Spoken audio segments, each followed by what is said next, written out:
my beloved Boss Mike Cervera.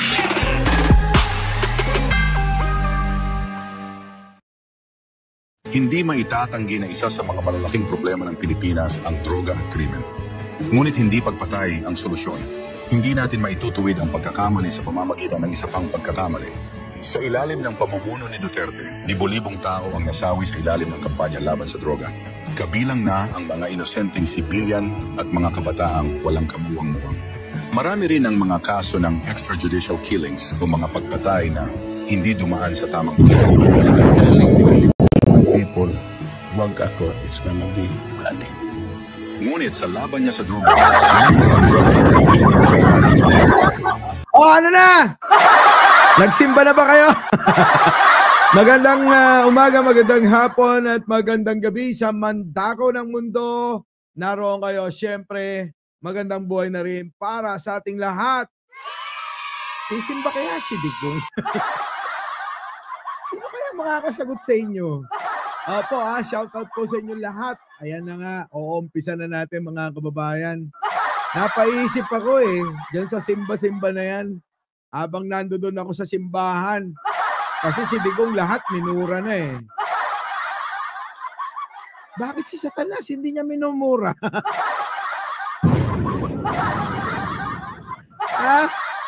Diba?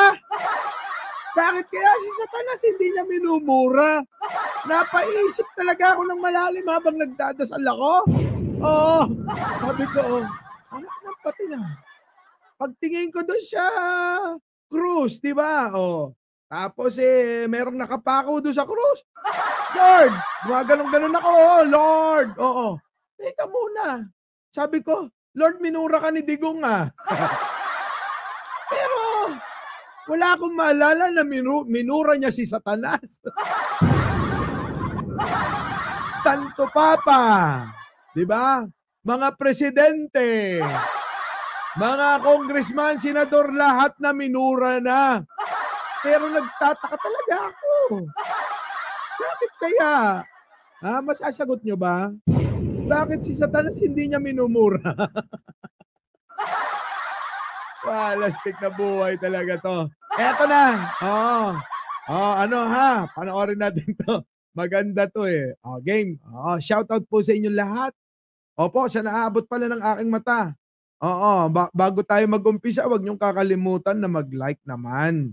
Mag-share at syempre, sa mga hindi pa nakaka-subscribe dito sa tahanan ng gwapo't maganda. Kailangan lahat ng maganda't gwapo nakasubscribe. Hindi maitatanggi na isa sa mga malalaking problema ng Pilipinas ang droga at krimen. Ngunit hindi pagpatay ang solusyon. Hindi natin maitutuwid ang pagkakamali sa pamamagitan ng isa pang pagkakamali. Oo nga, yan sa mga DDS dyan, alam nyo na. Naka-shades ako. 20. Hindi ako gaya-gaya. Nasisilaw lang ako sa dami ng ilaw dito. Pati yung monitor ko, alam nyo ba yung monitor ko kung gano'ng kalaki to? Nako, halos ang laki Kaya ang sakit sa mata. Tuloy. Tandaan nyo yan mga DDS DDS, taas ang kamay. Taas nyo lang Huwag nyong ibababa hanggat hindi ko sinasabi para kayo'y maligtas sa pupuntahan ng idol nyo. Kumukulong apoy yon. Gusto nyo bang manatili doon habang meron pa kayong kaluluwa? Natutunaw kaya yung kaluluwa? Oy, Chris Ulo, natutunaw ba yung kaluluwa? Kasi biruin mo, kung hindi natutunaw yung kaluluwa, di ba? Tapos nasa kumukulong apoy, kumukulong asopre ka. Biruin mo, yun ang parusa. Kaya kung ako sa inyo, tigilan nyo na magpapaniwala sa mga Duterte. Biruin nyo mga kababayan. Biruin ninyo. Sasama kayo sa kumukulong asopre. Mahirap yun. Diba? Kayo na lang. Kanina nagsimba ko. Yaan yung ng pari sermon. Hindi maitatanggi na isa sa mga malalaking problema ng Pilipinas ang droga at krimen. Ngunit hindi pagpatay ang solusyon. Hindi natin maitutuwid. Narinig nyo, hindi pagpatay ang solusyon, Digong. Alam kong mas matanda ka sa amin dahil 80 ka na halos. Kaya lang kami nagtataka, ikay nagpapakatatay at yung iba naman ay nagpapakaanak sa'yo. Pero teka muna, mukhang niligaw mo kami sa katotohanang dapat paniwalaan. Bakit kailangang itama ng isa pang pagkakamali ang isang mali? Di ba't dapat ikaw na nagpapakilalang ama ang siyang dapat na magturo ng kabutihan? Pero bakit parang mali yata ang aming narinig at ang aming nakagisnan?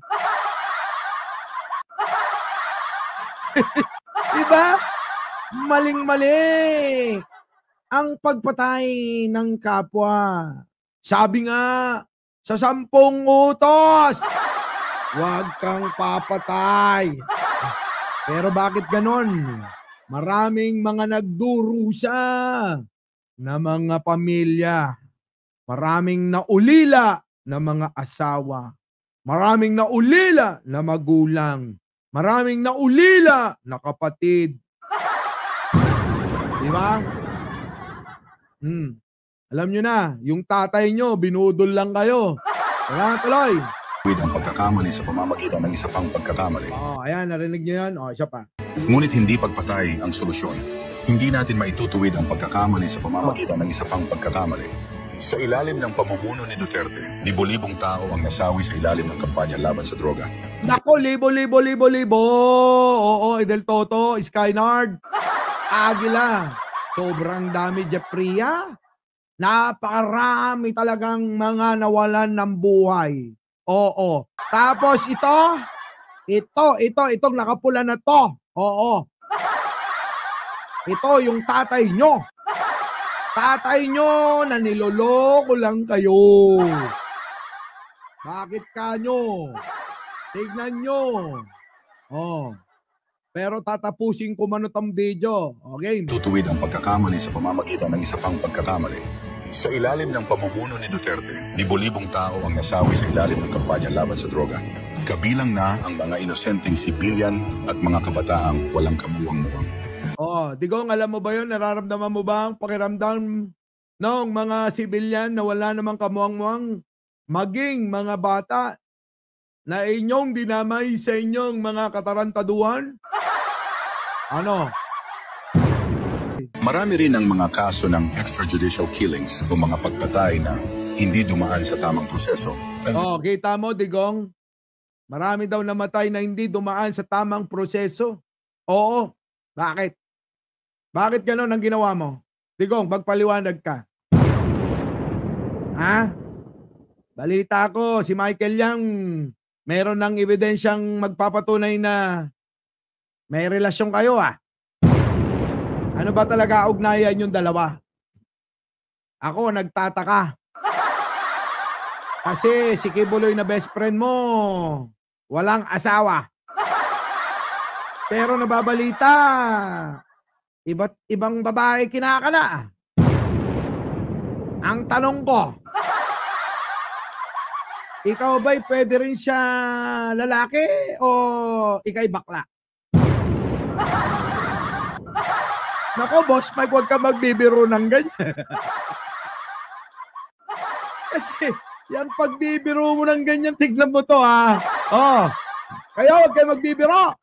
Tignan nyo to. Naku, nakakatakot. Tekla. Hindi yan. Ito. Ang show ko. Nilait ko siya. Sino? Yan, naku, mahirap ng lalait, mga kababayan, Si Duterte nanood ng show ko. Nilait ko siya. Ano nangyari? Hoy, Digong, mura ka ng mura, mukha kang tanga. Nagalit. Wala, okay lang na dong, Ganon. Nagbig pa ng tip. Magkano? Mga 20,000, mother. No? Talaga? Oo, maya-maya, pagdating ko ng dressing room, mother, nagre-ring yung cellphone ko. Ano sabi? Tumatawag yung nanay ko. Ha? Diba, anak, sinong biniro mo dyan? Yung tatay mo, dinukot. Sino dumukot? Eh, si Digong.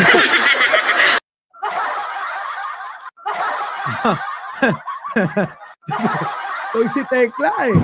Tuwa ko rito eh, no? Pero alam nyo, may katotohanan na. Nung panahon ni Digong, bawal kang magbiro. Bakit? Sigurado, may pagkakalagyan kayo.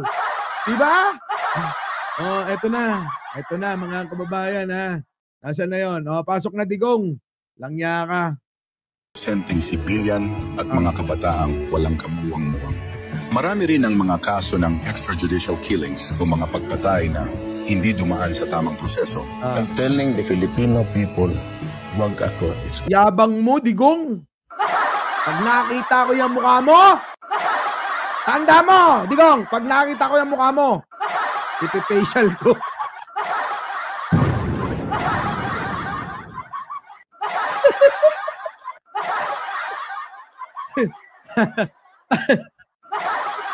Tanda mo yan, ha?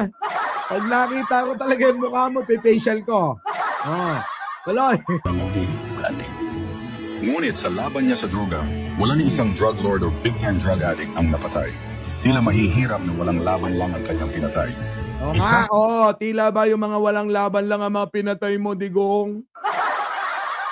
Samantalang yung mga drug addict, ay mga dealer, mga big time, oh, na mga nagdadala ng mga droga dito sa ating bansa.